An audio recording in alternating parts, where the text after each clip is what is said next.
ऐसा मुक्त पुरुष भौतिक इंद्रिय सुख की ओर आकृष्ट नहीं होता, अपितु सदैव समाधि में रहकर अपने अंतर में आनंद का अनुभव करता है।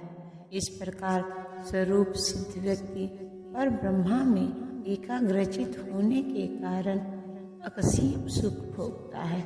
कृष्ण भावनामृत के महान भक्त श्री यामुनाचार्य ने कहा है कि जब से मैं कृष्ण की दिव्य प्रेमा भक्ति में लगकर उनमें नित्य नवीन आनंद का अनुभव करने लगा हूँ, तब से जब भी काम सुख के बारे में सोचता हूँ तो इस विचार पर ही थूकता हूँ और मेरे होठ अरुचि से सिमट जाते हैं। ब्रह्मयोगी अथवा कृष्ण भावना भावित व्यक्ति भगवान की प्रेमा भक्ति में इतना अधिक लीन रहता है कि इंद्रिय सुख में उसकी तनिक भी रुचि नहीं रह जाती। भौतिकता की दृष्टि में काम सुख ही सर्वोपरि आनंद है। सारा संसार उसी के वशीभूत है और भौतिकतावादी लोग तो इस प्रोत्साहन के बिना कोई कार्य ही नहीं कर सकते, किंतु कृष्ण भावनामृत में लीन व्यक्ति काम सुख के बिना ही उत्साह पूर्वक अपना कार्य करता रहता है। यही आत्म साक्षात्कार की कसौटी है। आत्म साक्षात्कार तथा काम सुख कभी साथ साथ नहीं चलते। कृष्ण भावना भावित व्यक्ति जीवन मुक्त होने के कारण किसी प्रकार के इंद्रिय सुख द्वारा आकर्षित नहीं होता। बुद्धिमान मनुष्य दुख के कारणों से में भाग नहीं लेता, जो कि भौतिक इंद्रियों के संसर्ग से उत्पन्न होते हैं। हे कुंती पुत्र, ऐसे भोगों का आदि तथा अंत होता है, अतः चतुर व्यक्ति उसमें आनंद नहीं लेता। भौतिक इंद्रिय सुख उन इंद्रियों के स्पर्श से उद्भूत है जो नाशवान है, क्योंकि शरीर स्वयं नाशवान है। मुक्तात्मा किसी नाशवान वस्तु में रुचि नहीं रखता। दिव्य आनंद के सुखों से भली भांति अवगत वह भला मिथ्या सुख के लिए क्यों सहमत होगा। पद्म पुराण में कहा गया है कि योगी जन परम सत्य में भ्रमण करते हुए अनंत दिव्य सुख प्राप्त करते हैं, इसीलिए परम सत्य को भी राम कहा जाता है। हे पुत्र, इस मनुष्य योनि में इंद्रिय सुख के लिए अधिक श्रम करना व्यर्थ है। ऐसा सुख तो शूकरों को भी प्राप्य है। इसकी ओर अपेक्षा तुम्हें इस जीवन में तप करना चाहिए, जिससे तुम्हारा जीवन पवित्र हो जाए और तुम असीम दिव्य सुख प्राप्त कर सको। अतः जो अर्थात योगी या दिव्य ज्ञानी है, वे इंद्रिय सुखों की ओर आकृष्ट नहीं होते, क्योंकि ये निरंतर भव रोग के कारण है। जो भौतिक सुख के प्रति जितना ही आसक्त होता है, उसे उतने ही अधिक भौतिक दुख मिलते हैं। यदि इस शरीर को त्यागने के पूर्व कोई मनुष्य इंद्रियों के वेगों को सहन करने तथा इच्छा एवं क्रोध के वेग को रोकने में समर्थ होता है, तो वह इस संसार में सुखी रह सकता है। यदि कोई आत्म साक्षात्कार के पथ पर अग्रसर होना चाहता है, तो उसे भौतिक इंद्रियों के वेग को रोकने का प्रयत्न करना चाहिए। ये वेग वाणी वेग, क्रोध वेग, मनोवेग, उदर वेग, उपस्थ वेग तथा जिह्वा वेग, जो व्यक्ति इन विभिन्न इंद्रियों के वेगों को तथा मन को वश में करने में समर्थ है, वह गोस्वामी या स्वामी कहलाता है।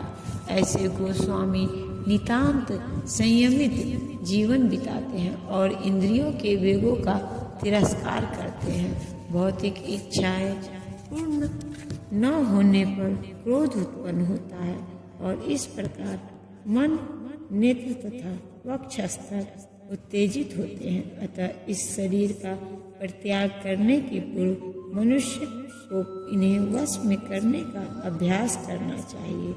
जो ऐसा कर सकता है, वह स्वरूप सिद्ध माना जाता है और आत्म साक्षात्कार की अवस्था में वह सुखी रहता है। योगी का कर्तव्य है कि वह इच्छा तथा क्रोध को वश में करने का भरसक प्रयत्न करे।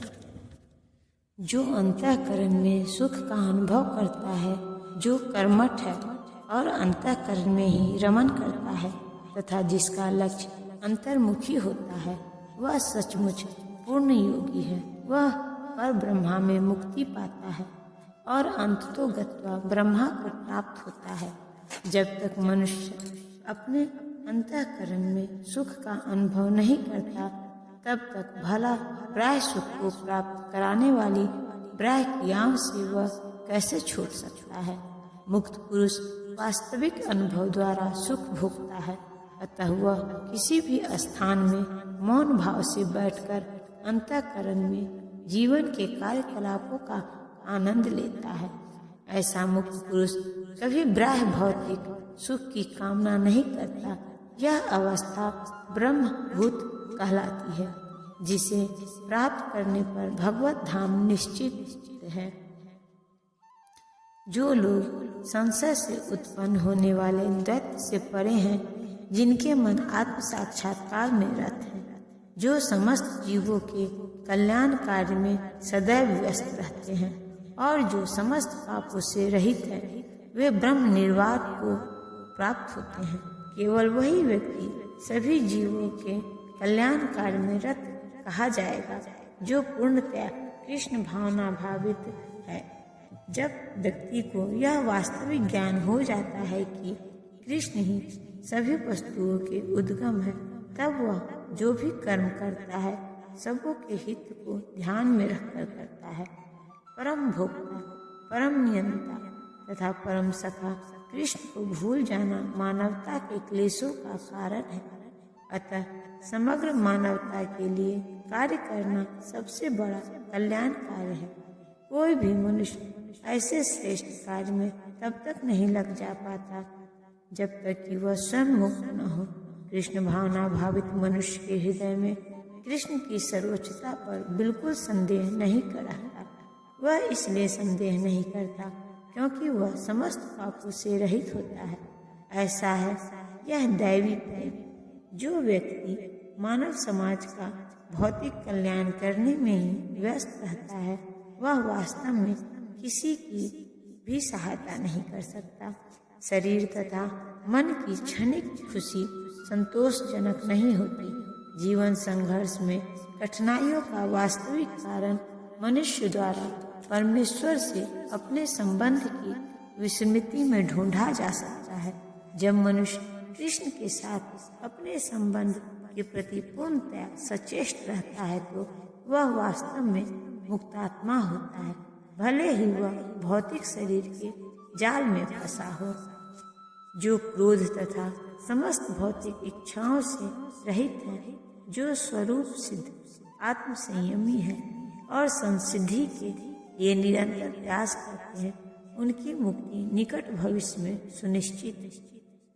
मोक्ष के लिए सतत प्रयत्नशील रहने वाले साधु पुरुषों में से जो कृष्ण भावना भावित होता है, वह सर्वश्रेष्ठ। इस तथ्य की पुष्टि भागवत में इस प्रकार हुई है। भक्ति पूर्वक भगवान वासुदेव की पूजा करने का प्रयास तो करो।